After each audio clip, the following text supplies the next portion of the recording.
네, 뉴정치본색 시작하겠습니다. 오늘의 촌철살인 농객들 소개합니다. 김종대 전 의원, 김한 한겨레 기자, 김민아 시사평론가 세 분과 함께 하겠습니다. 안녕하십니까? 안녕하세요. 안녕하세요. 예, 오늘 아침에 갑자기 속보가 이게 나오대요.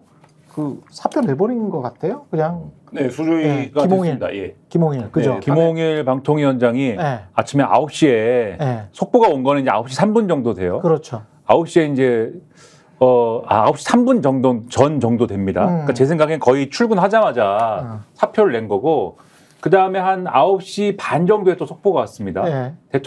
윤석열 대통령께서 이 면직안에 대해서 재가를 하셨다. 즉 사표를 수리했다. 그래서 전화가 이미 걸고 통화했다는 이야기지, 이거는. 그렇죠. 그죠? 다 계획된 대로 진행했다. 그래서 지금 김홍일 전 검사는 전 방통위원장이 됐습니다. 그러면 이게 원래 7월 4일 내일 모레 이게 탄핵 발의안 해가지고 국회 본회의에서 처리하려고 했었단 말이죠. 그렇죠. 그럼 이거는 이게 정치적으로 어떤 수를 쓸 것 같은데, 그죠?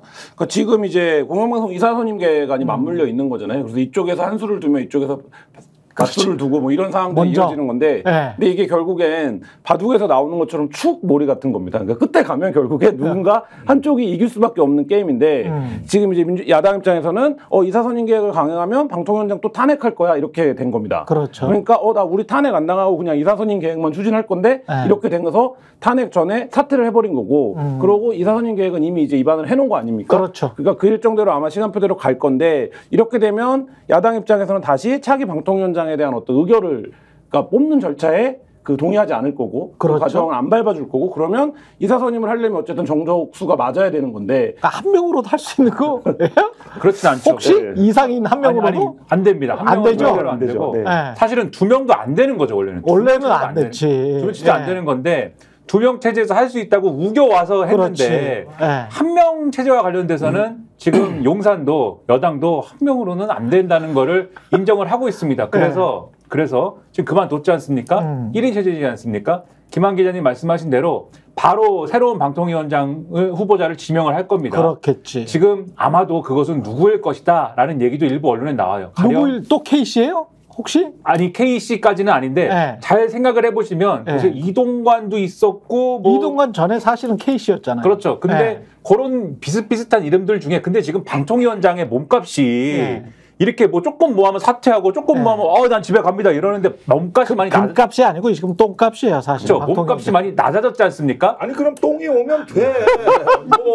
근데 또 똥이 올 것 같아서 그런 거야. 이거 그렇죠. 또 똥이 올 것 같아가지고. 그 기준에, 그래서 이 몸값의 기준을 약간 낮춰가지고 누굴까를 약간 생각하시면은 지금 얘기가 나오는 거는 MBC 출신의 땡땡 기자. 전직 종군 기자라고 하면서 이렇게 하셨던. 그럴 수 있다. 그분 등의 이름은 일단 나오고 있는데. 그럴 수 있다. 근데 인사청문회를 하지 않겠습니까? 그러면 사실 근데 인사청문회를 해서 이 사람이 이랬다 저랬다 얘기를 해봐야 윤석열 대통령은 어떤 분입니까? 윤석열 대통령이 됐고 나는 임명 강행한다 이렇게 가겠죠. 그렇겠죠. 그럼 다시 2인 방통위가 되고 2인 방통위가 이제 되면 거기서 또 처리할 것을 마구 처리할 것이다. 근데 원래는 오늘 야당이 오늘 본회의에서 아마 탄핵 소추안을 아마 오늘 본회의에서 보고를 하도록 하고, 그리고 나서 내일이나 해가지고 처리할 예정을 아마 잡았을 것으로 예상이 되는데, 이렇게 되면은 김홍일 전 위원장이 되신 분이 없어졌기 때문에 탄핵을 하기가 어렵게 되지 않았습니까? 그렇죠. 못하는 게 됐는데,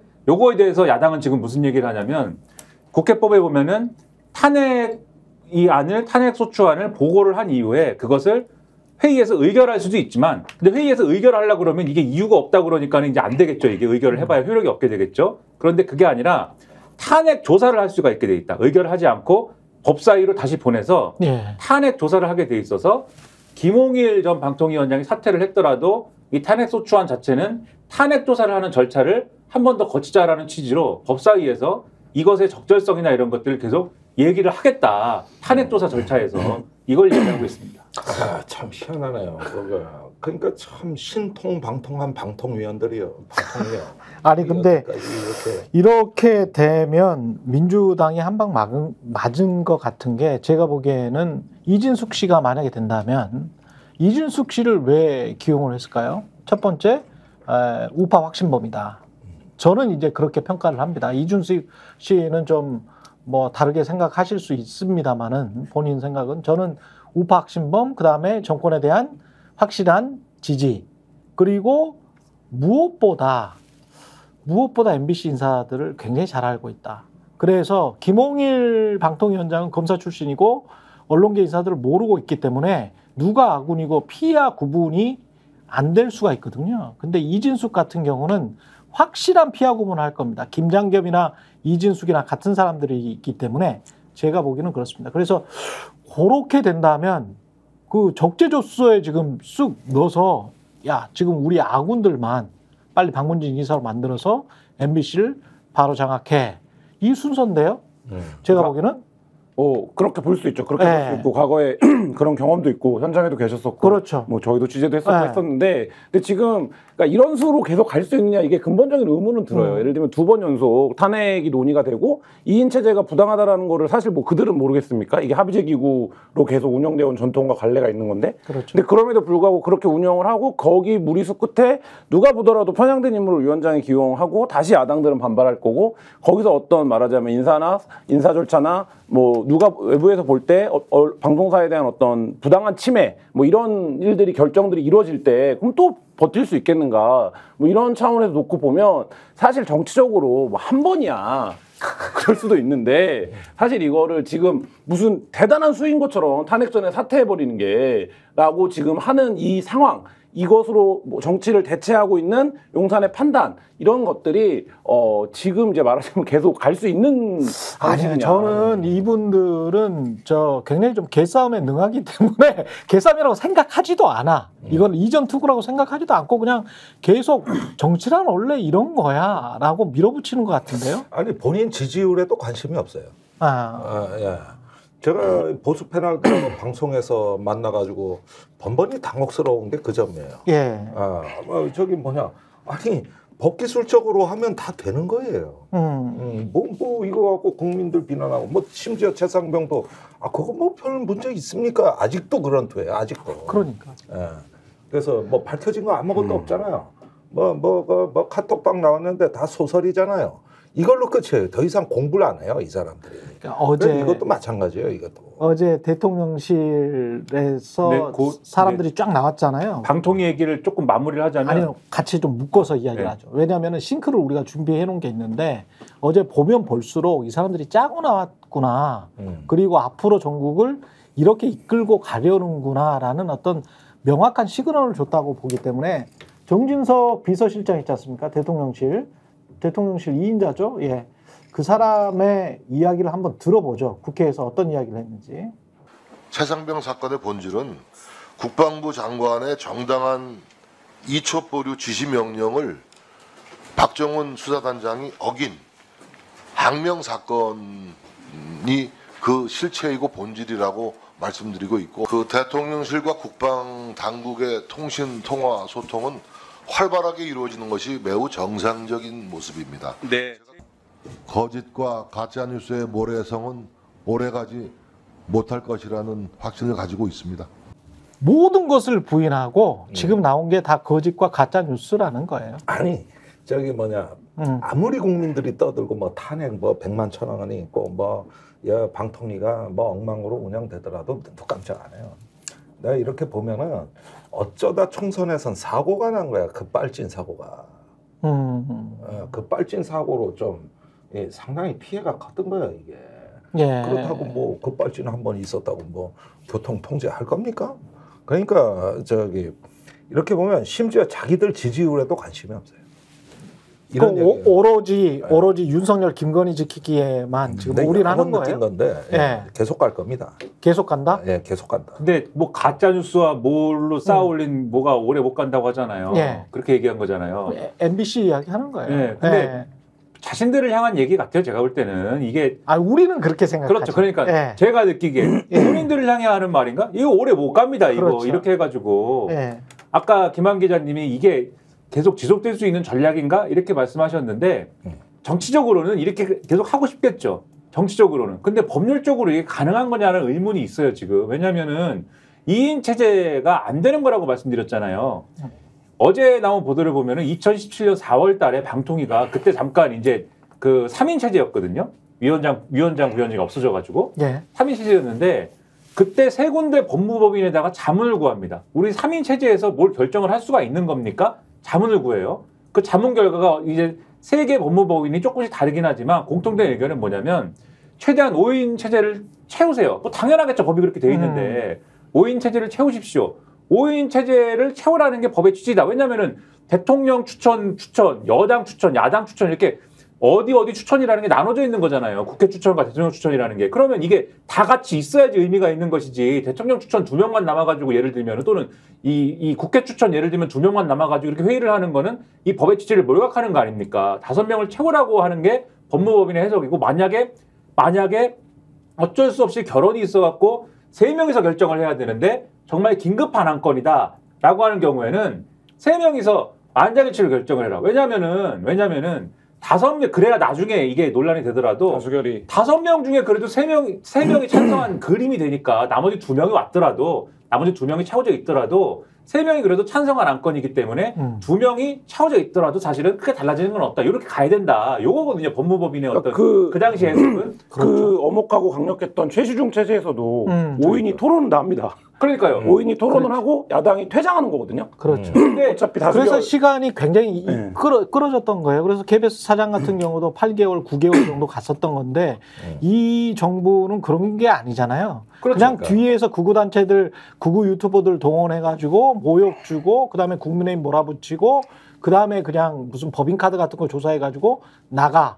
이런 식으로 하는 거잖아요, 지금. 기본 2인 체제에서 다 결정하는 거예요, 지금. 예를 들면 그렇죠. YTN 예를 들면은 대주주 변경이라든지 그다음에 지금 방송 정책과 관련된 중요한 사안들이랄지 그리고 지금 박문진 이사선임 하는 거랄지 다 2인 체제가 결정하는 거 아닙니까, 지금 결국은. 그렇죠. 그러면 2인 체제가 결정한 거에 대해서 지금 야당이 주장하는 거는 2인 체제가 결정한 거는 무효다 이걸 주장하는 거잖아요. 근데 실제로 이게 뭐 법정에 막 가가지고 이게 다투면은 무효가 될지는 그건 제가 모르겠는데 이렇게 계속 가는 거는 법적으로는 분명히 한계가 있는 거고 이게 나중에 다 업보가 됩니다. 가령 예를 들면은 차상병 특검이나 결국은 저 어제 운영위에서 한 얘기들도 차상병 특검이 실질적으로 진행이 만약에 되는 상황이 되면 저 얘기가 다 뒤집어질 거 아니에요. 저 얘기가 그렇죠. 이미 진실은 그렇죠. 거의 나왔어. 그렇죠. 근데 수사를 해가지고 법적으로 다 박살날 얘기를 어제 다 한 거 아닙니까? 그렇죠. 그러면은 다 진실이 밝혀지고 저렇게 지금 얘기한 것도 나중에는 다 어떤 부분은 책임을 묻게 될지 몰라요. 방통위 이것도 마찬가지인데 만약에 차상병 특검법을 통해서 대통령에 대한 혹시라도 탄핵 사유라든가 이런 게 확인될 경우에 탄핵 사유라는 거는 딱 하나만 걸지 않거든요. 여러 개 걸지 않습니까? 그러면은 방통위를 일부러 이렇게 방통위라는 합의제 기구를 형해화해가지고 2인 체제에서 이렇게 중요한 결정들을 아무런 어떤 법적인 근거 없이 이렇게 다 해가지고 혼란을 불러일으켰다라는 거에 대해서 탄핵 사유로 얘기하자는 사람이 없겠습니까? 그러니까 이런 것들 다 업보를 쌓고 있는 거예요, 지금. 근데 저는 좀 나이브하게 보고 있다라고 판단을 하는 게 지금 김진표 전 국회의장의 회고록 같은 경우도 이제 아니 저는 이거를 못 한다는 게 아니라 할 건데 계속 이렇게 할 건데 그렇지. 나중에 혼난다. 그게 이제 나중에 어떻게 혼날지는 좀 의원님이 좀 말씀을 해주시고요. 근데 방통위 직원들을 상대로 민주당이 이미 그런 얘기들을 하기 시작했어요. 너 이거 업무 지시를 따르면 나중에 책임을 지게 된다. 근데 그게 실제로 관료들한테 지금 영향을 미치는 단계로 저는 가고 있다고 보거든요. 그러니까 예를 들면 할 수 있죠. 정치적으로 완력으로 할 수 있는데 지금 완력으로 지금 하고 있는 완력 정치예요. 네, 완력으로 할 수 있는데 계속 말하자면 그거를 수행해야 되는 그 공무원들은 늘공들은 정권이 바뀌어도 공무원을 계속 해야 되는 사람들이라는 거죠. 그러니까 예를 들면 이 사람들이 이게 이제 이게 위법이 아닌가? 이거를 이렇게 막 해버려도 되는 건가? 근데 이게 뭐랑 연동되는 거냐면 결국 단임제 대통령의 권한이 워낙 세기 때문에 임기가 얼마나 남았느냐와 대통령에 대한 지지, 이 정책에 대한 지지가 얼마나 있느냐와 공무원의 이 말하자면 직업 윤리가 결국엔 되는 거거든요. 사실 그 지점에서 아까 제가 말씀드렸던 건 임기 초에 한두 번 우리한테 이게 굉장히 중요한 거야 우리 정권에게 라는 걸로 몰아붙일 수 있죠. 그러면 공무원들이 선뜻 동의하지 않아도 따라올 수도 있죠. 근데 지금 이 상황은 그런 상황이 아니고 이미 지난 총선에서 민의가 어느 정도 확인된 상황에서 말씀하신 대로 이 사람들 용산의 전략이 이 완력 쓰는 것밖에 없어 라고 하더라도 이게 계속 할 수 있는 거냐, 이 지점에서는 한계가 있는 거. 저는 거기서 또 한 가지 민주당도 전략을 잘 잡아야 된다라는 거예요. 그러니까 예를 들면 예견된 상황 아닙니까? 어제 운영에도 의도된 파행 아닙니까? 그러면 이 부분에 대한 전략들이 플랜 B, 플랜 C가 있을 정도의 지금 여유 있는 인적 구성 아닙니까? 네. 누군가는 의도된 파행이 나가면 앞에 붙어서 싸우기도 하고, 그 다음에 어떤 그룹들은 어떤 방식으로 이제 말하자면 네트워킹을 해서 필요한 얘기들을 하고 이런 전략들이 있어야 되는데 어제 운영위도 보면 똑같아 보이잖아요. 그러니까 저는 그쵸. 이렇게 가면 안 된다는 거예요. 그러니까 이 전략들이 운영위가 뭐 용산이 전략이 좋았다 이런 게 아니라 또 굉장히 우스운 얘기죠. 집권 여당이 나와갖고 시작부터 파행을 낸다라는. 이렇게 그냥 막무가내로 가는데 어떻게 해야 돼요? 대응을? 일단 그러니까, 최상병 특검도 그렇고 이것도 방통위도 그렇고. 그러니까 최상병이나 방통위의 그 공통점에서 우리가 가장 제가 충격적으로 보는 대목은 예. 위법한 지시에 대해서 아무도 저항하지 않는다. 그러니까 그 최상병 같은 경우도 왜 대통령실에서 한번 경로로 시작했는데 예. 통상에 이럴 때면 정무직 공무원들은 대통령님 뜻을 잘 알겠으니까 저한테 맡겨주십시오. 이게 너무 막무가내로 밀어붙이면 분명히 정쟁이 되고 의혹이 되니까 제가 한번 잘 검토해 보겠습니다 하고 막아야 되는 거예요. 이게 그렇죠.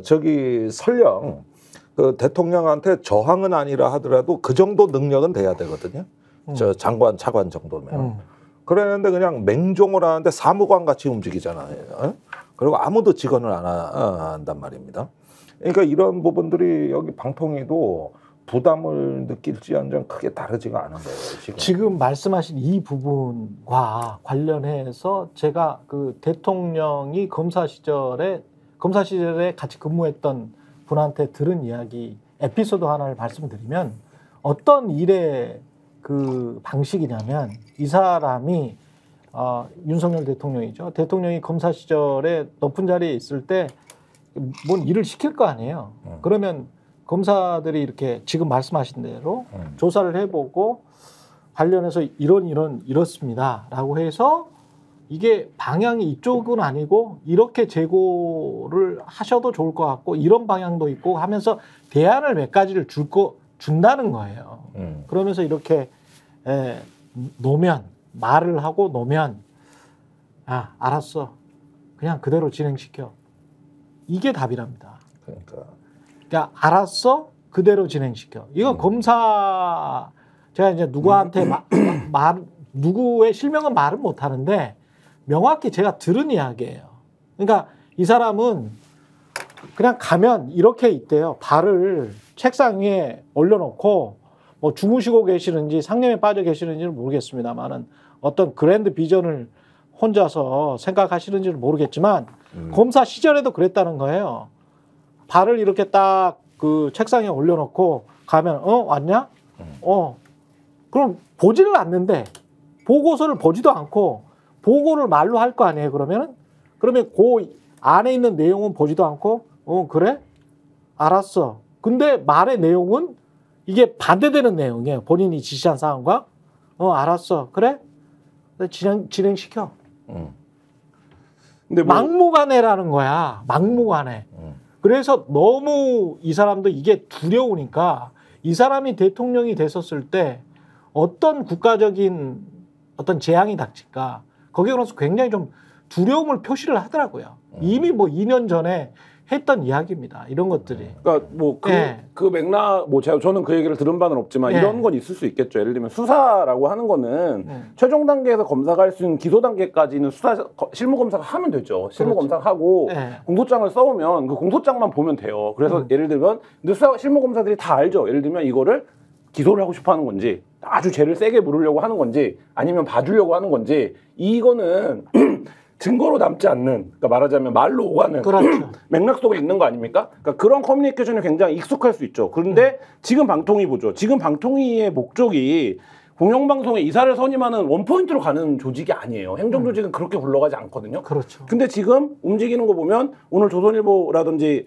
보수언론의 사설도 그렇고 이쪽 진영의 반응도 그렇고 이 지점만 놓고 얘기해요. 그냥 MBC예요. MBC예요. 네. 그러니까 근데 이렇게 되면 제가 말하고 싶은 건 뭐냐면 이 전략에 말려준다는 거예요. 자꾸만 이 전략에 말려 들어가기 때문에 이쪽은 MBC의 이 MBC를 어떻게 해보기 위해서 계속 이런 말도 안 되는 무리수를 두는데 이게 나쁜 짓이에요. 이건 전례가 없는 짓이에요. 이건 이렇게 하면 안 돼요라고 얘기는 하지만 그러면 결국엔 다른 플랜이 뭐냐의 지점에서 뭐 그게 말씀하신 대로 막무가내로 하는데 그럼 뭐 어떡하냐 이렇게 얘기할 말은 없는데 어쨌든 좀 전략적인 더 유능함이 필요하다. 지금 이 정부가 이렇게 한다는 건 이미 2년 동안 상수화된 거 아닙니까? 상수가 돼버렸어요. 네. 그렇죠. 그러니까 결국은 이 방통위도 꼴이 뭐냐라고 했을 때 제가 아까 말씀드리는 거는 이 후과를 다 치른다. 심지어는 아까 탄핵 말씀드렸잖아요. 탄핵 사유 얘기를 왜 드렸냐면은 이렇게 해가지고 정권의 명이 더 짧아진다는 말씀 드린 거예요. 저는 이렇게 해가지고. 근데 지금 말씀 속에 이제 꼴은 뭐냐면 이 사람들의 꼴은 뭐냐면 이 사람들이 상정한 꼴은 뭐냐면 결국 MBC 사장 교체하는 거죠. 여기까지는 무조건 가는 거라고요. 이 정권은 가는 겁니다. 그냥 보세요. 이제 아까 새로운 방통위원장이 올 거라고 말씀드렸죠. 그렇죠. 그리고 방문진 이사를 구성할 거죠. 방문진에서 당장 무슨 논의를 하겠습니까? 벌써 얘기 다 나와요. MBC가 그동안 너무 많은 죄를 지어가지고 방심이나 이런 데서 얼마나 많은 지적을 받았냐. 완전히 쓰레기 방송사가 되지 않았냐. 이거를 새롭게 거듭나지 않으면 안 된다. 방심위에서 제대로 심의했습니까?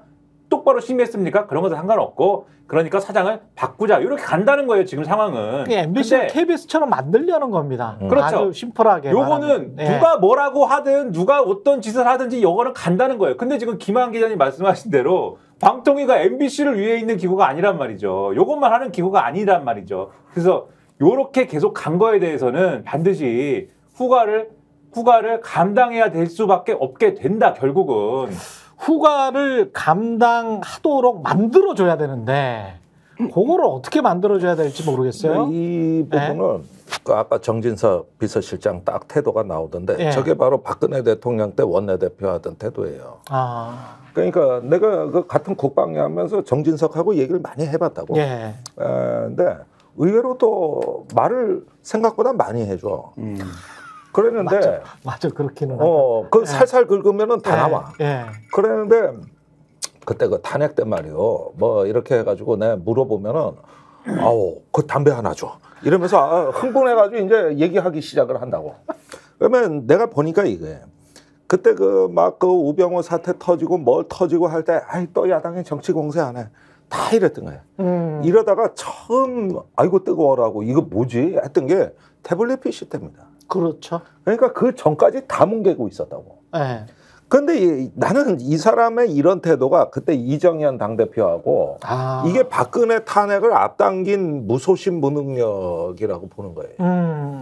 그래가지고 저 태블릿 PC가 나오고 감당 못할 사태가 오니까 이제는 버티는데도 한계가 있어. 그랬는데 이제 대통령을 찾아갔나 봐요. 그 이정현 대표하고 둘이 들어갔대. 근데 뜻밖에도 박근혜 대통령이 말을 하는 거야. 사실 박 대통령이 그런 면은 또 우리가 잘 봐줘야 되는데 내려놓겠다 그러는 거예요. 그래서 자기 임기 단축은 국회에서 논의해라. 이래더라는 거야. 근데 여기서 정진석 태도가 나와. 저기 뭐냐 하면은요. 대통령한테 무지 고맙대. 자기가 감당 못해서 이거를 국회 가서 방패막이 하고 막아야 되는데 거의 정진석 회고록 수준이네요. 대통령이 내려놓는 말을 해주는 바람에 내가 국회 가서 저기 뭐야 그나마 버텼지. 룸이 열렸다. 거국내각도 하자 그러지 않냐. 대통령도 뭐 임기 단축도 국회에서 얘기하지 않냐. 사실 대통령이 내 임기 단축 니들이 알아서 결정해와. 쉬운 일은 아니거든. 이 사람도 그러니까 본인만 생각하는구나. 기대를 안 했는데 박 대통령이 그렇게 해주어서 자기가 살았다는 거야. 그러니까 이 얘기를 잘 봐요. 지금 저기 비서실장 하고 있는데 지금 그때 원내대표하고 똑같은 일을 하고 있는 거예요. 그러면은 저 뭐냐 하면은 저래다가 말이죠. 필사적으로 막아야 돼. 저기 진짜 더 위기의 상황으로 가잖아요. 그때도 대통령이 입만 쳐다봅니다. 그러면은 여태까지 저 다선 의원의 국회 부의장 출신의 여당 원내대표를 안 해봤나. 이러면은 사람들은 대통령보다 정진석이 어떻게 위기관리자로 좀 이런 거를 원만하게 저 뭐 디펜스 할 건 디펜스하고 위기관리 능력을 발휘하고 이런 거를 기대했을지도 몰라. 여권 지지자들이. 아니면 국민의힘 당원들은. 근데 어제 운영위를 이렇게 보니까 개벌은 난 못 주는구나. 덩치만 컸지 속은 밴댕이 소갈 딱지 같아가지고 갈대같이 흔들리는구나 이 사람이 지금. 그러니까 자기 말이 아니에요. 저 말은 자기의 프로파간다. 일종의 비서실장으로서 내 수준에서 정리하고 통합해 나갈 수 있는 생각이 없는 사람이에요. 그렇죠. 그러면 뭘 한 거냐면 어제는 능력도 없는 거. 예. 일종의 어떤 하나의 스피커에 불과한 거예요. 윤석열 대리인으로서. 예. 그 되게 겁이 많아요, 저 양반이 또. 그렇지. 저렇게 하고. 근데 술도 몇 번 마셔봤는데 의외로 왜 저렇게 입이 싸지 싶을 정도로 옛날 뭐 기자할 때 그거처럼 취재본 보고 하듯이 내가 편집장 같더라고. 근데 다 현장에 풀 보고 해주니까. 그러니까 어제 상황을 가장 잘 나타낸 기사 제목이 경향신문 1면인 것 같아요. 뭐라고 그랬어요? 경로, 이태원, 명품백 다 실체 없다는 용산. 그러니까 다 실체가 없다라는 대통령의 입장이 있었기 때문에 대통령의 명확한 방침이 있기 때문에 그러니까 어제 운영이가 그렇게 된 거죠. 저는 대통령한테도 저 디테일한 지침을 받은 것도 아니에요. 그러니까 뭐냐면은 그냥 마사지하는 자기 가이드가 있고 거기에 맞춰서 다 그냥 나온 거라고. 그러니까 알아서 주는 거네. 이게 지금 그러니까 요 입장에서 움직이지 않으니까 다 실체가 없다는 게 원래 입장이잖아요. 움직이지 않으니까. 그래서 저는 어제 뭉개고 보자는 거지. 그 대답이 역설적으로 일말의 진실을 함의하고 있다고 봤는데 그렇죠. 전화번호를 물으니까 북한에서 이거 다 보고 있습니다 이렇게 얘기하잖아요. 용산에서 보고 있기 때문에 우리 뭐 할 말이 없다. 뭐 아니 근데 그런 것도 오히려 천하람 의원이나 이런 사람들이 참 잘한 게 나중에 이제 표를 만들어 가지고 왔잖아요. 그러면 청와대 직원들 다 이렇게 명함에다가 02800에 몇 번 다 써갖고 다니던데 이것도 다 국가안보냐. 국가안보를 명함을 이렇게 다 뿌리고 다니냐. 이 사람들 도대체 뭐냐. 근데 생각을 해보면 다 그렇게 명함이 돼 있었거든. 근데 이게 청와대도? 얼마나 심각하냐 하면은 대통령실이 있어요. 그 옆에 국방부 합참이 있거든요. 그렇죠. 거기 장교들이 어떻게 근무하냐면은 분기별로 보안 교육이 의무화돼 있고 일반포는 들어갈 때 1층에 맡기고 올라갑니다. 예전 중에 못 쓰게 예전 청와대도 그랬죠. 그리고 퇴근할 때 찾아가. 당연히. 기자들도 그랬어요. 그래서 정무직들이 청와대에 가면 처음엔 좋아하다가 핸드폰을 못 썼고 엄청 답답해하죠. 그러면은 여기에 수천 명이 근무하는 그 보안이 그렇게 해서 유지가 되는데 한 명한테 다 세는 거예요 지금. 한 명이. 한 명인지 두 명인지는 몰라. 두 명인지 몰라. 그러면은 이래놓고 이걸 특권이라고 생각해요, 이 사람들은. 그렇죠. 나는 이 정도 해도 돼. 그러니까 어제 저것도 뭐냐면은 대통령의 힘이 어디까지 관철되고 또 대통령의 힘을 보여주는 걸 어디까지 해야 되느냐가 저 모든 발언의 톤을 결정합니다. 그러니까 예를 들면은 이런 거예요. 그 R&D 예산을 푹 깎았다가 또 푹 눌렸잖아요. 이거는 원래 R&D나 과학 예산하고 관계없는 사고예요. 대통령이 내가 결심하면 확 쳐버렸다가 다시 또 획기적으로 늘려줄 수 있다. 이게 목적이었던 거예요.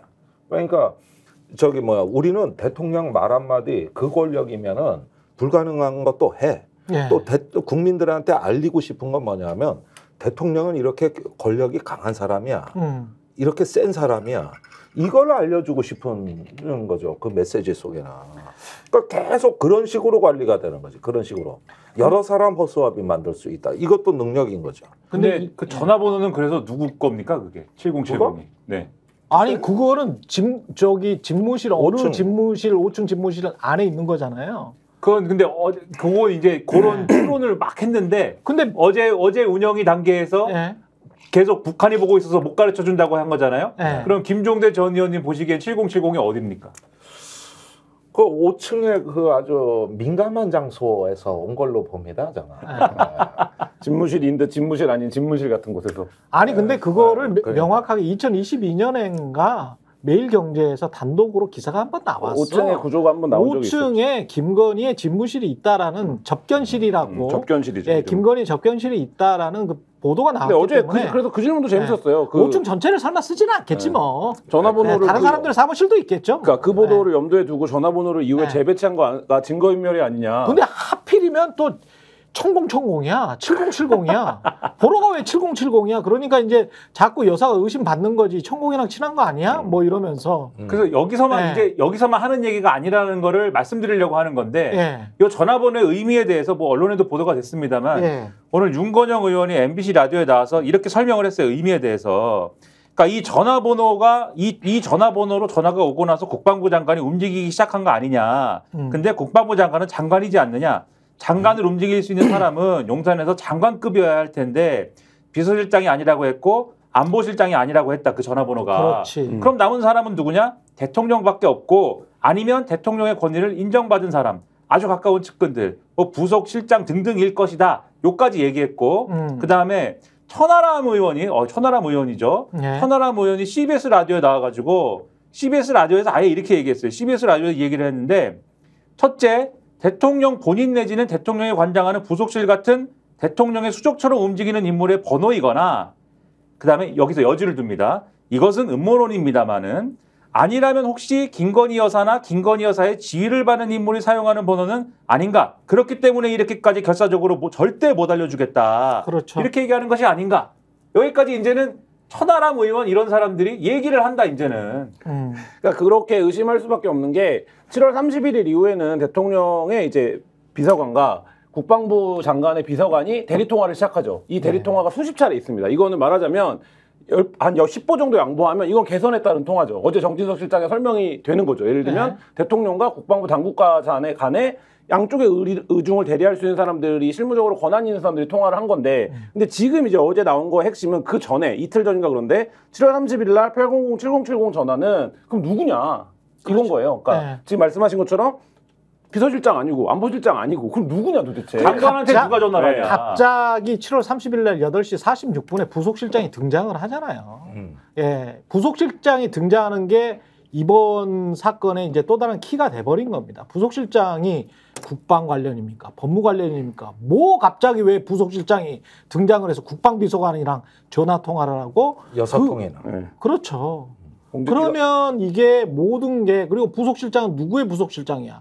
제2부속실이 없는데 부속실이라는 게 그러면은 대통령 비서야 김건희 비서야 이렇게 지금 물어볼 수밖에 없는 상황이에요. 왜냐하면 부속실 하나밖에 없기 때문에.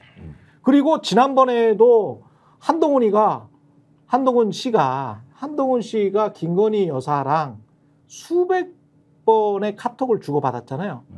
검사 시절에. 그렇죠.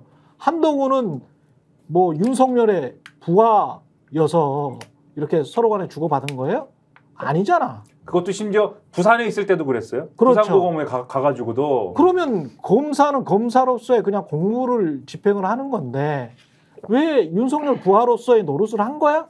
그럼 윤석열 부하로서 형수님이랑 뭐 어떤 이야기를 한 거야? 똑같은 어떤 잣대를 강우구라는 사람 있잖아요. 부속실장한테 줄 수밖에 없어요. 이 사람이 검찰 수사관 출신이고 윤석열 측근이었잖아요. 그건 윤석열 측근이면 김건희 측근 아니야?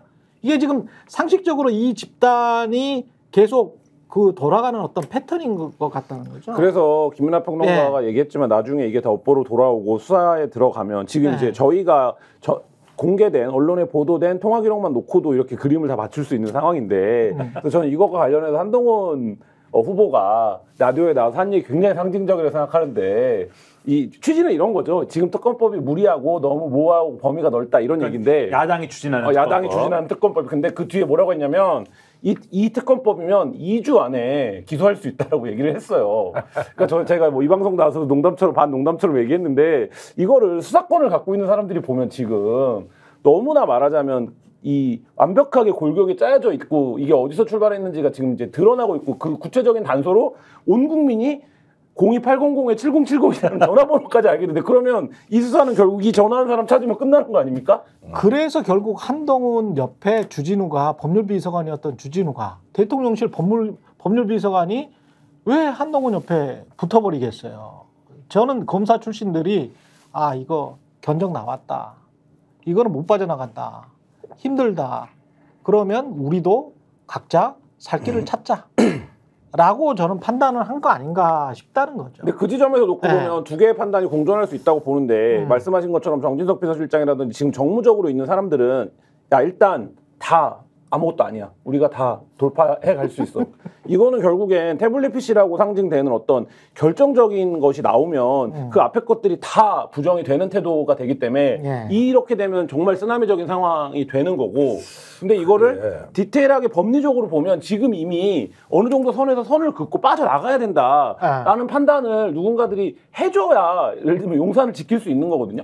근데 이제 그렇게 보면 한동훈 후보가 지금 얘기하고 있는 게 그 선의로 해석하면 이건 지금 법리적으로 어느 선에서는 반응이 불가능하고 방어가 그러니까 어느 정도 선을 긋고 빠져나가야 된다 여기서 용산이. 근데 그 선을 긋고 빠져나갈 수 있는 게 보십시오. 이종석 국방부 장관이 책임지겠습니까? 누가 책임지겠습니까? 잘못하면 이종석 국방부 장관은 직권남용의 가해자가 되고 근데 잘하면 직권남용의 피해자가 되는 거예요. 누가 시켰다 나는 어쩔 수 없었다 라고 하면 그걸로 끝이야. 근데 누가 그거를 떠안고 가겠어요? 본인들이 십자가 떠안고 가? 예수야? 이 사람들의 이제까지 행태를 봤을 때는 전혀 그렇게 나설 사람은 없어.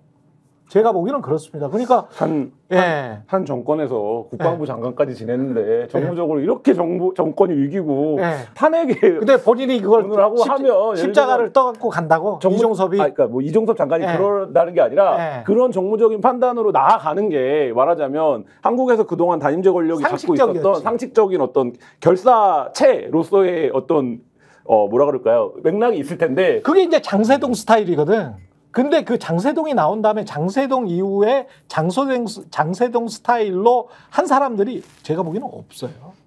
장세동 스타일은 나오지 않았어. 그러니까 이 부분은 그러니까 박 대통령도 그러다가 탄핵당한 거거든요. 그러니까 핵심 탄핵의 이유는 거기에 있는 것이죠. 그 정윤회 문건 파동에서 우병우 사태까지 다 이런 식으로 처리했다고 전부 다. 그러다가 이제 급기야는 태블릿 PC에서부터 와르르 무너지는데 순식간이었거든 이게. 그러면 이번에 이 정권은 어떠냐 하는데 제가 보기에 약한 고리가 신범철과 유재은이에요.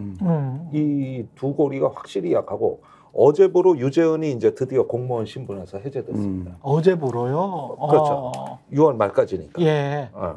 그래가지고 상황이 바뀌었는데 그러네. 청문회에서도 다소 변화의 조짐이 있었다고 봐. 그리고 신범철도 탈당까지 하면서 이러는데 확실히 말이 보면은 뭔가 좀 말할 듯 말 듯 하고 싶어 한다고. 그러니까 이런데 약한 고리들이 지금 남아 있고 그 다음에 컨트롤 타워가 없어요. 지금 저 대통령실은 이런 증인들을 다 통제하는 상황이 아니에요. 그렇죠. 자기 방을 하는 거예요. 그러니까 더 뻔뻔스럽고 더 이렇게 뭐랄까 소극적인 어떤 그 방어에 치중을 하는 거지. 옛날 같았으면 이걸로 지금 고소고발 수백 건입니다. 그러네요. 지금 한 건도 없어요. 어제 곽상원 의원이 그 질의를 하기도 했죠. 맨날 언론을 보면 대통령이 경로하는 사람으로 지금 묘사되고 있는데 맨날 뭐 경로 아니면 술 마시는 거 아닙니까? 지금 대통령에 대한 연관 검색어가? 네. 그러면 이게 누가 수석보좌관이 항의해야 되는 거 아니야? 언론에 정정해야 되는 거 아니냐? 그럼 비서실장이 말해야지. 그렇죠. 해야 되는데 어제 이제 그 부분에 대해서는 어이가 없어서 대답을 안 하고 있었다. 어이가 없어서? 김태호 1차장이 같이 드시는 건 아니고? 더 심각한 건 여사인데 뭐 맨날 백을 받고 뭐 주가 조작 연루되고 거기에다가 지금 이 최상병 건에도 사실은 좀 조심스럽긴 했지만은 김건희 여사 연루설이 지금 일파만파 확산돼 있는 상황. 왜 거기서 검은진주, 흑진주 이모 씨가 나옵니까? 블랙홀 인베스트먼트에. 사실은 더 있어요. 더 있어요? 이제 나올 게 더 있어 사실은. 나올 게 더 있다. 카톡은 그 중에 일부예요. 그런데 그 등장인물도 더 있어요. 등장인물도 더 있다. 등장인물도 더 있어요. 그러니까 이게 혹시 잠깐만요. 그 등장인물 중에 또 그 사람도 주가 조작 세력 중에 한 사람입니까? 이종호 씨 빼고? 말고. 그런데 오늘 이거는 처음 나온 이야기인데? 요건 내가 다음 시간에. 오늘 이거 처음 나온 이야기입니다. 이종호 씨 빼고 또 있답니다. 검은 진주 이모 씨 이종호 씨 빼고 또 있어요? 네, 또 있어요. 검은 진주인지 흑진주인지 뭐 백진주인지 아니 블랙홀 인베스트먼트니까 제가 글쎄 아는데 한국말을 사용해야죠. 이름은 참 잘 졌네. 네, 검은 진주 잘 졌어. 검은 진주 KBS 이모 씨. 출신이셔가지고 한국말 하셔야 돼요. 흑진주 이모 씨. 그런데 있었는데 이게 뭐냐 하면은 자 이걸 면밀하게 바라보고 대통령을 어떤 보좌하는 기획그룹이 있다면은 뭘 착안해야 되냐 하면은 요 다음 뉴스는 뭐냐를 상상해야 되는 거예요. 그러니까 지금은 뉴스가 어떻게 나가냐면 그동안에는 재판부나 공수처에서 나온 게 거의 90% 이상이었어요. 언론이 자체적으로 찾아낸 건 거의 없다고 봐요. 그렇죠. 그랬는데 JTBC 기사를 필두로 해가지고 양상이 달라진 거예요. 공수처가 모르는 내용이 기사가 된 겁니다. 그게 이번에 카톡입니다. 그리고 나중에 그 내용을 모아서 공수처에 제보하겠다는 거예요. 이게 지금 밑에서 돌아가는 움직임이에요. 그 내용을 모아서 JTBC에 제보한 사람이 공수처에 제보하겠다. 아, 오케이. 그런 식으로 흘러가고 있어요. 네. 그러면 뉴스가 게릴라식으로 전개된다는 거야.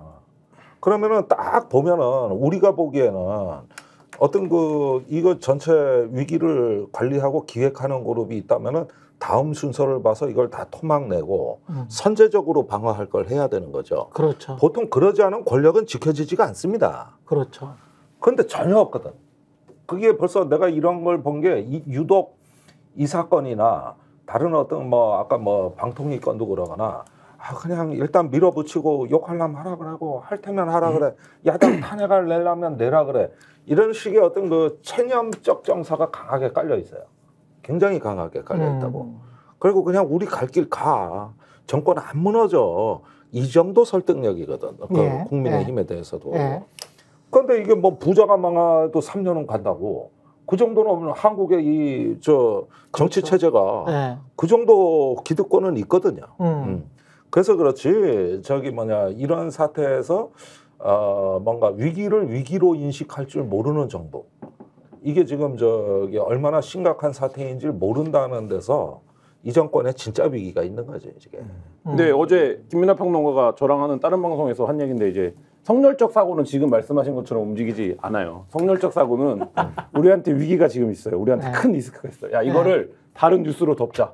동해 석유를 파자. 그런 건 있지. 그러니까 제가 볼 때는 그런 걸 던질 겁니다. 그러니까 그렇긴 하죠. 이제 말하자면 10월 국정감사 앞두고 뭐 말하자면 그렇게 해서 그렇죠. 전혀 다른 것들 그리고 지금 이제 벌어진 일들은 지금 MBC를 때려잡는 것도 같은 맥락이지만 이게 어떻게 이렇게 됐어? 민주당 좌파 정권 우리 반대자 탄핵 세력이네 이렇게 가는 거잖아요. 그러니까 요 추에서 놓고 보는 거죠. 최상병 특검도 사실 이 최상병 특검의 진실을 말하는 언론 MBC 이런 데네 몇 군데 한겨레 경향 이런데 지금 정확히 지적하신 것 같은 게 어제 얘기한 성렬적 사고를 조금 부연을 해야 돼요. 요거 한 가지만 짚자면 지금 사람들이 MBC만 보고 있는데 뉴스타파도 계속 지금 탄압을 당해 왔고 지금 상황 자체가 MBC를 장악을 하는 그 시나리오 그대로 가고 뉴스타파 기자들도 김만배나 신앙님은 그럴만해서 그렇다라고 뭐 합시다. 그 돈과 관련해서는 관련해서 그렇다고 치고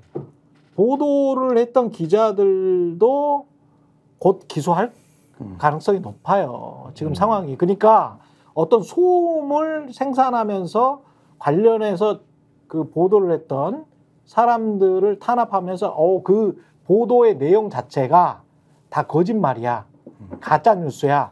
이런 식으로 갈 가능성이 그 정진석 아까 그 말 속에서도 배어 있지만 그래서 뉴스타파 기자들이 기소당할 가능성 또는 구속영장 칠 가능성 뉴스타파 기자들을 그럴 가능성도 배제할 수가 없다. 지금 상황은. 그래서 어떻게 가냐면 성렬적 사고가 사실 그 김진표 의장과의 대화나 이런 데서 다 나오는 건데 제가 이제 성렬적 사고라고 농담을 했는데 그게 뭐냐. 본인들이 잘못해서 생긴 정권의 위기가 있지 않습니까?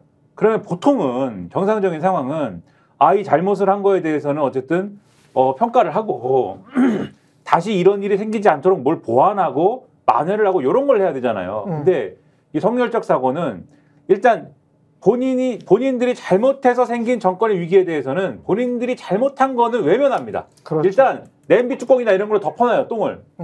여기서 좀 똥은 그런가요? 변을 덮어놓습니다. 자기들이 생산한 변을. 냄새 안 나게. 네, 일단 덮어버립니다. 그런 다음에 요 위기를 잘 설명할 수 있는 외적 요인에 대한 그림을 막 그려요. 그렇죠. 이게 예를 들면은 고발 사주 뭐 이런 거 얘기 나올 때 제보 사주로 엎어치잖아요. 이런 것처럼 좌파라든가 다른 녀석들의 어떤 음모 때문에 이런 위기가 벌어진 거야. 이런 그림을 막 그려요. 그 다음에 이 그림을 진심으로 믿어버립니다. 막 스스로 막 믿어버려갖고 이거 하나로 가야 된다. 가는 건데 그래서 뭘 말씀드리고 싶냐면 어제 본 기사 중에 이런 게 있어요. 경향신문인가에 민주당이 탄핵을 추진할 것이다. 윤석열 대통령에 대한 탄핵을 추진하면 어떻게 됩니까? 물어봤는데 여당 사람이 뭐라고 그랬냐면은 용산은 탄핵을 추진할 거라고 보는 것 같다.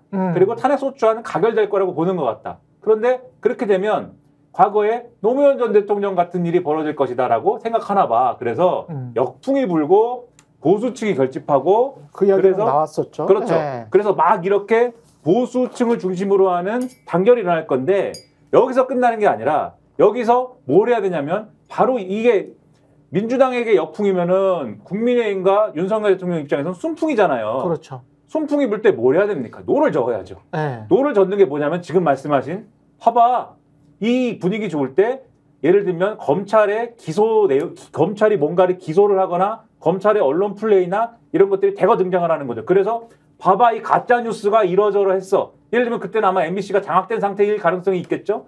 봐봐 MBC가 막 반성을 하는 겁니다. 내부 진상조사 무슨 뭐 이런 걸 해가지고 KBS처럼. 네, 이러저러한 가짜 뉴스가 이렇게 있었고 결국 이거 최상병 특검 얘기도 그렇고 이 김건희 여사와 관련된 명품백이라든지 이런 것들도 그렇고 민주당이 계획해가지고 요렇게 보도가 나오고 요렇게 얘기가 된 이게 하나의 어떤 그림이 있는 배우가 있는 기획된 가짜 뉴스구만. 이렇게 가는 거죠. 이렇게 엎어치는 거죠. 요런 거를 기획하고 추진할 가능성이 대단히 높은데 저는 마지막으로 네. 국민들이 안 믿어준다. 힘이 있다고 보세요? 그거를 추진할 만한 저는 글쎄 뭐 KBS YTN 사례를 보면은 네.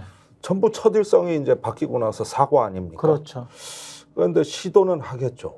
근데 저는 아직 힘이 있다고 보는 이유가 네. 지금 저렇게 이야기를 하고 그다음에 이동훈 홍보수석인가요? 나와가지고 그런 이야기도 했었거든요. 그 관련해가지고 그런 말을 하지 않았다. 이태원 참사와 관련해서 김진표 회고록을 부인하면서 그전에는 왜곡됐다라고 했었거든요. 대통령실에서. 근데 이번에 이동훈이 나와서 국회에서 나와서 한 말은 그런 말을 한 적이 없다예요. 그러니까 왜곡됐다와 한 적이 없다는 완전히 다르잖아요. 그런데 저렇게 나올 수 있는 이유 그리고 그 이후에 오후 늦게라도 아니면은 밤 늦게라도 김진표 국회의장이 왜 반발을 하지 않았을까? 저는 저기에서 아직도 이들의 무지막지한 힘을 보거든요. 아, 전 국회의장, 국가서열 2위였던 사람도 두려워한다.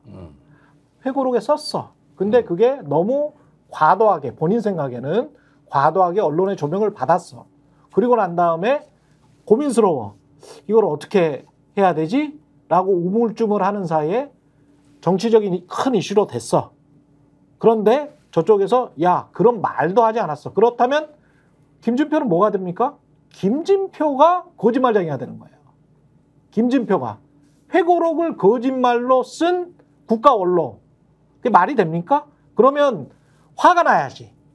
상식적으로는 내가 국회의장을 했고 국가 언론인데 내가 회고록에다 거짓말을 썼다고? 없는 말을 지어서 냈다고? 야, 대통령 홍보수석이라는 애가 나를 능멸해? 보통 언론들의 반응은 이렇습니다. 감히 나를 능멸해? 나 국회의장이야. 국회의장 출신이야. 라고 말을 합니다. 근데 김진표 찍소리 안 하잖아. 아니 찍소리 안 하는 정도가 아니라 거의 사과까지 한 거예요, 사실은. 찍소리 안 하죠. 이런 의도로 한 게 아니었다는 그렇지. 식으로 해가지고 거의 사과한 거예요, 지금. 근데 사과 내지는 뭐 유감 표명 비슷하게 하면서도 팩트를 포기하지 않았어요. 김진표 전 의장이 몇 번의 인터뷰나 이런 걸 통해서도. 그래서 저는 김진표 의장의 처지나 뭐 태도는 뭐 그럴 수 있다고 보는데 이동훈 수석의 이 말을 믿을 거냐? 그런 말 한 적이 없다라는 거에 대해서 믿을 거냐? 국민들은 믿지 않겠죠. 네, 저는 최소한 저는 안 믿는다. 그리고 네. 이 답변의 태도도 그러니까 요 문제 김진표와 별개로 얘기를 하는 겁니다. 김진표의 처지와 뭐 앞으로의 미래와는 별개로 이 태도도 질문하자마자 아 그런 말 한 적 없습니다라고 한 것도 아니에요. 사실 요 과정을 보면은 이소영 의원이 물어봅니다. 이 김진표 전 의장의 공개한 발언 보고 윤석열 대통령은 뭐라고 했습니까? 물어보니까 이동훈 수석이 윤 대통령은 당시에 이태원 사건과 관련해서 언론에 제기된 의혹을 전부 다 수사하라고 말씀하셨습니다. 이렇게 답을 했고 이게 동문서답이잖아요. 이소영 의원을 다시 물어봅니다. 지난번에 김진표 전 의장이 윤석열 대통령 발언 왜곡했다고 했는데 어떤 부분 왜곡입니까? 물어보니까 이동훈 수석이 김진표 전 의장이 취한 태도를 보면 뭐가 왜곡인지 충분히 미루어 짐작할 수 있겠지요. 이렇게 얘기를 합니다. 얼마나 방대한 발언이에요. 그렇죠. 홍보수석 따위가 국회의장한테. 그렇죠. 근데 그 문제와 별개로 어쨌든 네. 또 동문서답 또 했죠. 뭐가 왜곡인지를 물어봤는데 그거는 김진표가 알겠죠. 이렇게 간 거죠 지금. 그래서 또 물어봤습니다. 이소영 의원이. 뭐가 왜곡입니까? 윤석열 대통령이 특정 세력에 의해 유도 조작됐을 가능성을 언급했습니까? 안 했습니까? 계속 물어보니까 마지막에 가세의 이동훈 수석이 그런 얘기를 한 적은 없습니다. 라고 얘기를 한 거거든요. 그러니까는 김진표와 별개로 제가 볼 때는 이 답변은 최대한 안 하고 싶은 답변이다. 안 하고 싶은 답변을 마지막에 한 것이다. 왜? 거짓말이니까. 저는 그렇게 의심한다. 이게 그냥 뭐 적절한 비유인지 모르겠는데 제가 혼자 생각해봤는데 90년대 표절 가수의 해명이랑 비슷한 거예요. 90년대 표절 가수 빅스타입니다. 빅스타가 표절을 했어요. 그럼 문제 제기를 이제 신인 작곡가가 합니다. 이거 스웨덴의 어느 그룹이랑 노래가 비슷한 것 같은데? 그래. 그러면 이거 너 확실해? 이거 8마디 중에 7번째 마디는 달라. 막 이렇게 이제 처음에 나옵니다. 근데 온 국민들이 그 노래를 들어본 적이 없어요. 근데 그러니까 더 스피커가 센 빅스타의 말이 맞는 것 같아. 그러다가 흘러가면 어떻게 됩니까? 이 빅스타는 계속 언론 플레이합니다. 창작이 너무 고통스럽고 뮤직비디오를 만드는 돈을 얼마를 넣고 막 이런 얘기를 막 합니다. 너희들이 예술을 알아? 뭐 그렇게 갑니다. 그러다가 어떤 사람이 이게 원곡이 이거야. 이거를 이제 그때는 대중문화 교류가 활발하지가 않을 때니까 원곡을 틀어줍니다. 그러면 갑자기 온 국민이 다 알게 돼요. 이게 표절이라는 걸. 그러면 그때 어떻게 합니까? 눈물의 기자회견을 하지 않습니까? 저는 은퇴하지. 저는 지금 용산의 상당 부분의 해명이 이 90년대 표절 가수식이다. 그래서 그럼 미국 가겠네. 그러면 곧 있으면 망명 뭐 이런 거. 끝이 보입니다. 끝이 보인다. 마지막에는 저작권료를 물어주는 걸로. 훈훈하게 합의하든가. 정치적인 이야기 딱 한 가지만 하죠. 만약 윤상현 의원의 저는 이 이야기가 상당히 좀 의미가 있다고 보는데, 물론 이제 자기 포지션이 중립이다라는 입장에서 이야기를 한 거지만, 한동훈, 원희룡 둘 중 누가 돼도 당 분열이 불가피하다. 근데 원희룡이 됐었을 때 당 분열을 이야기하는 언론이나 뭐 정치인은 별로 없었단 말이에요. 근데 원희룡이 돼도 친윤으로만 끌고 가기가 힘들다는 이야기잖아요. 이거는 지금. 그래서 한동훈이 되면 당연히 친윤이 반발할 것이고, 원희룡이 돼도 당 분열이 불가피하다. 여기에는 상당히 함의가 있는 것 같아요. 왜냐하면 우리가 총선 전에 생각을 해보시면 이 국민의힘의 분열, 그 다음에 정계 개편, 그리고 개헌, 이런 이야기가 굉장히 많이 돌았었거든요. 그리고 윤석열의 무슨 탈당, 뭐 어쩌고저쩌고. 뭐 어떻게 보십니까? 지금 판은? 그러니까 한동훈이 이미 로비콘강을 건넜다. 이미 건넜고. 그러니까, 윤석열 입장에선? 그러니까 한동훈이 되면 당연히 분열인데 안 되면 그러면 한동훈 지지 세력이 승복하겠냐는 거죠. 그러네. 트럼프네. 아니 그러니까 내가 뭐 보수 패널들하고 이렇게 해보면은 이제 개혁 보수가 한동훈 쪽으로 서서히 이동하고 있어요. 그래서 그쪽으로 이렇게 합류를 하면서 하는 얘기가 뭐 수평적 당 뭐 대관계라든가 최혜병 특검 수용이라든가 또는 뭐 심지어는 개헌까지도 이렇게 하면서 보수가 이제 개혁하는 수밖에 없다. 이대로 되면 타이타닉호가 된다. 이 얘기고. 그런데 거기에다가 이래 보니까 한동훈 후보의 기자회견. 그러니까 그 인터뷰가 어디더라? 조선일보인가 어디 채널A인가 보면은 정권 재창출을 얘기하고 있거든. 그렇죠.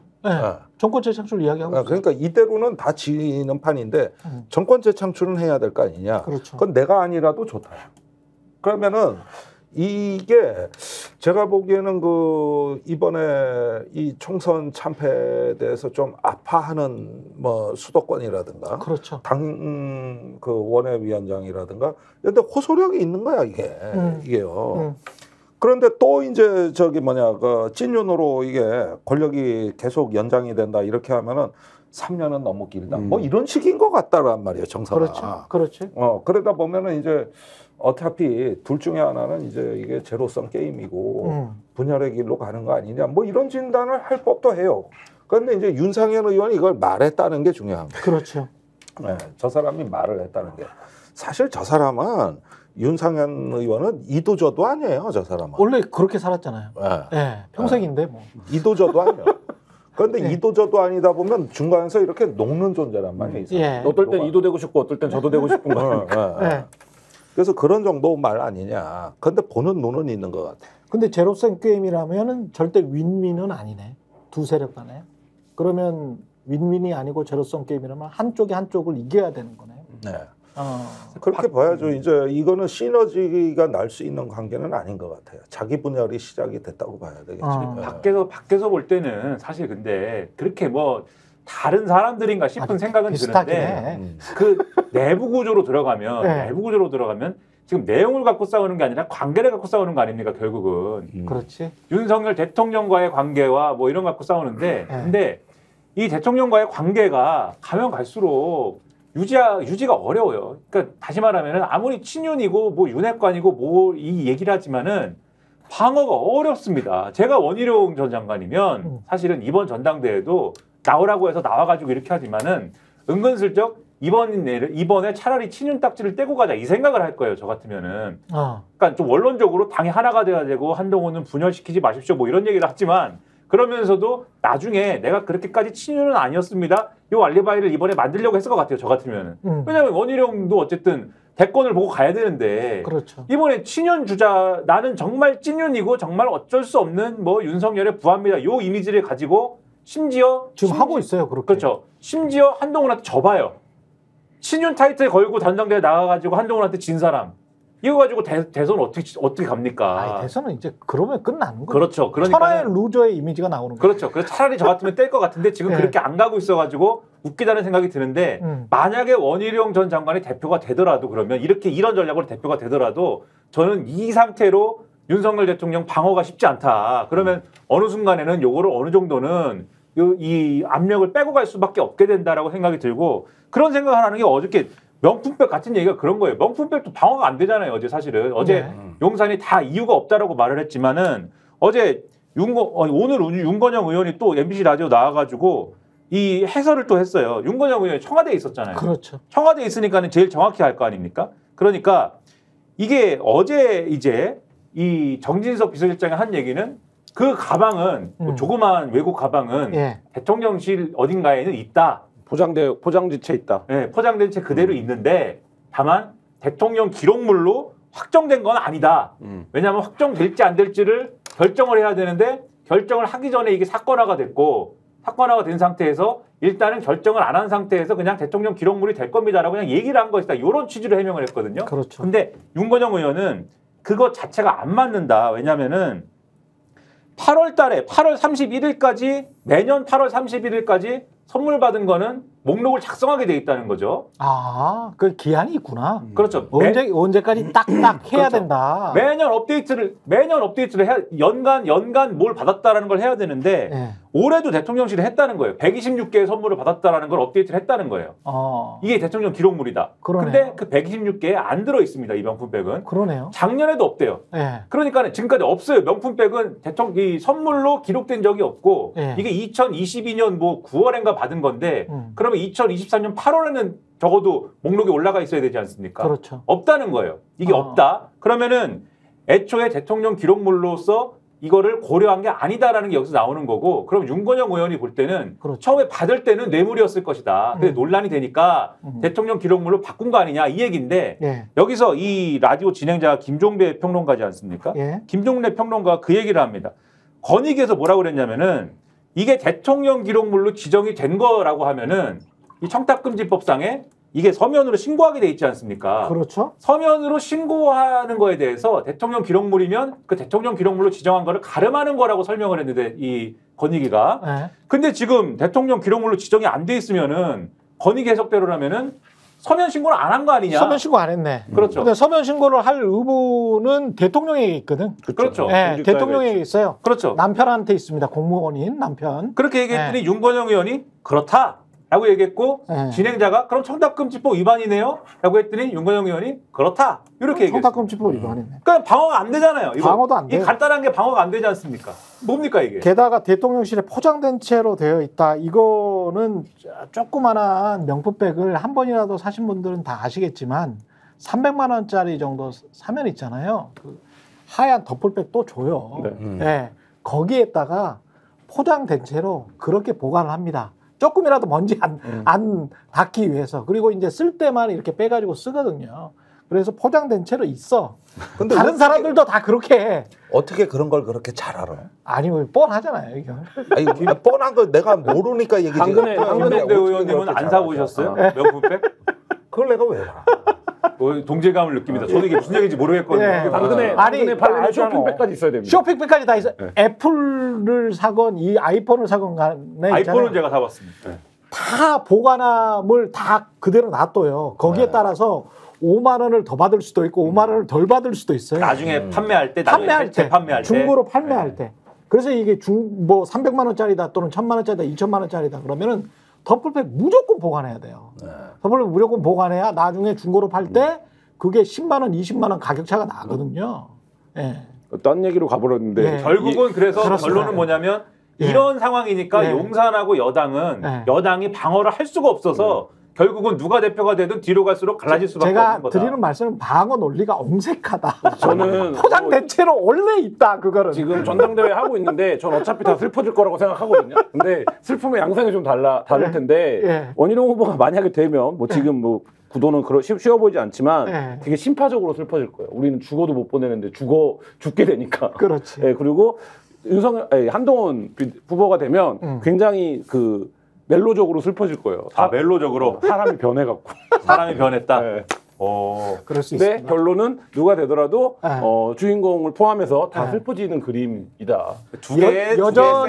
여전히 한동훈과 원희룡은 조연일 뿐이고 여전히 주연은 네. 윤석열, 김건희예요. 이 드라마의 여전한 주연은 그리고 근데 자꾸 윤석열 앞에 두는 것도 저는 좀 그게 좀 지금 상황은 디올백도 그렇죠, 주가 조작도 그렇죠, 이 최혜병 사건까지 수사 외압 사건까지 만약에 김건희 여사와 관련돼 있다면은 이거는 김건희 남편이 주연이다.